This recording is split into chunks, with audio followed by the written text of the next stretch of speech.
Welcome to my channel. ಇವತ್ತೊಂದು recipe ತೋರಿಸ್ತಾ ಇದ್ದೇನೆ.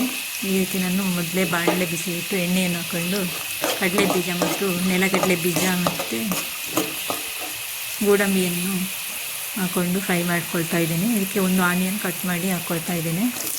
ಒಂದು ಟೊಮೆಟೊ ಹಣ್ಣನ್ನು ಕಟ್ ಮಾಡಿ ಸೇರಿಸ್ಕೊಳ್ತಾ ಇದ್ದೇನೆ.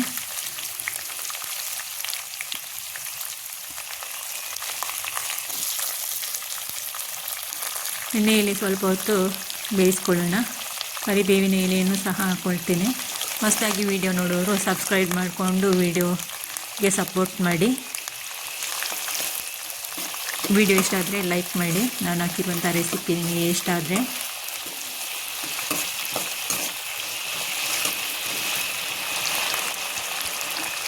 ಸ್ವಲ್ಪ ಉಪ್ಪಿನ ಪುಡಿಯನ್ನು ಸಹ ನಾನು ಹಾಕ್ಕೊಳ್ತಾ ಇದ್ದೇನೆ.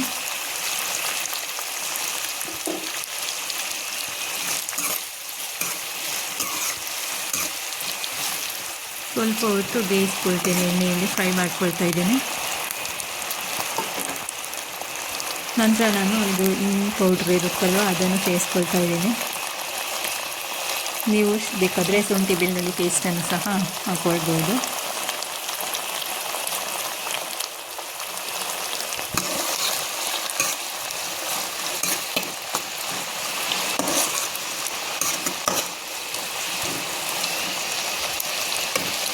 ಸ್ವಲ್ಪ ಹೊತ್ತು ಎಣ್ಣೆಯಲ್ಲಿ ಫ್ರೈ ಮಾಡಬೇಕು.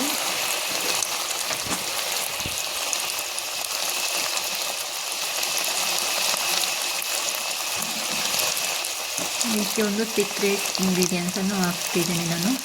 ಅದು ವಿಡಿಯೋವನ್ನು ಕೊನೆ ತನಕ ನೋಡಿ ಏನು ಇಂಗ್ರೀಡಿಯೆಂಟ್ಸ್ ಅಂತ.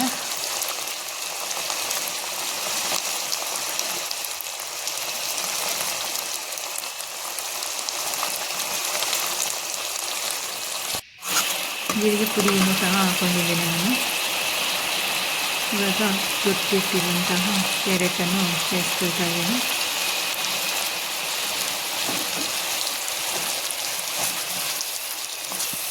ಎಲ್ಲವನ್ನು ನೀಟಾಗಿ ಮಿಕ್ಸ್ ಮಾಡಿ ಸ್ವಲ್ಪ ಹೊತ್ತು ಬೇಯಿಸ್ಕೊಳ್ಬೇಕು.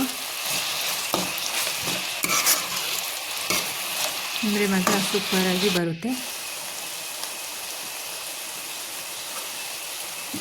ಬೆಳಗಿನ ಬ್ರೇಕ್ಫಾಸ್ಟಿಗೂ ಆಗುತ್ತೆ, ಮಕ್ಕಳ ಲಂಚ್ ಬಾಕ್ಸಿಗೂ ಆಗುತ್ತೆ. ತರಕಾರಿ ಏನು ಇಲ್ಲದಾಗ ಈ ರೀತಿ ಒಂದು ಸತ ರೆಸಿಪಿ ಮಾಡಿ ನೋಡಿ.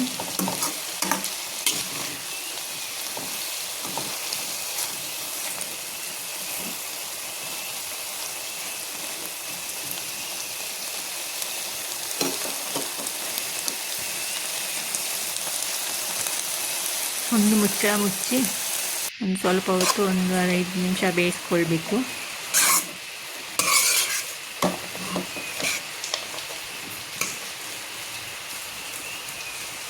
ಇದಕ್ಕೆ ಇವಾಗ ಬೆಂದಾದ ನಂತರ ನಾನು ಸಾಂಬಾರು ಸೊಪ್ಪನ್ನು ಆ್ಯಡ್ ಮಾಡ್ತಾ ಇದ್ದೇನೆ.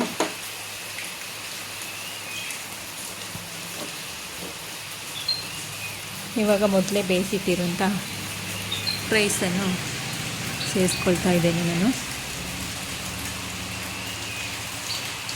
ರೈಸ್ ಸೇರಿಸ್ಬಿಟ್ಟು ಎಲ್ಲವನ್ನು ನೀಟಾಗಿ ಮಿಕ್ಸ್ ಮಾಡಿಕೊಳ್ಬೇಕು.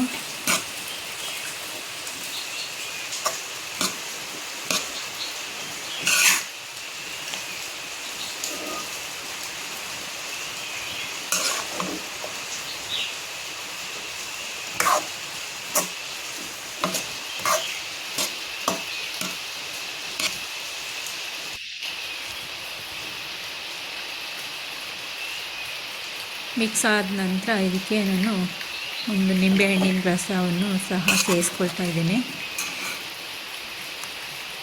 ನೀವು ಬೇಕಾದರೆ ಸೇರಿಸ್ಕೊಳ್ಬೋದು, ಇಲ್ಲಾಂದರೆ ಸ್ಕಿಪ್ ಮಾಡ್ಬೋದು.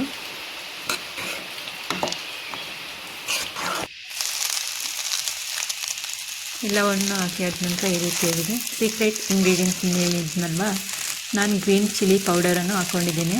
ನೀವು ಬೇಕಾದರೆ ರೆಡ್ ಚಿಲ್ಲಿ ಪೌಡರನ್ನು ಸಹ ಹಾಕ್ಕೊಳ್ಬೋದು. ಸೂಪರಾಗಿರುತ್ತೆ. ಇಲ್ಲಾಂದರೆ ಹಸಿರುಮೆಣಸಿನಕಾಯಿಯನ್ನು ಹಾಕ್ಕೊಳ್ಬೋದು. ಈ ರೀತಿ ರೆಡಿ ಆಯಿತು ನೋಡಿ ಕ್ಯಾರೆಟ್ ರೈಸ್. ಫೈನಲಿ ಈ ರೀತಿ ರೆಡಿ ಆಯಿತು carrot rice. Thank you for watching. ಎಲ್ಲರಿಗೂ ಬಾಯ್.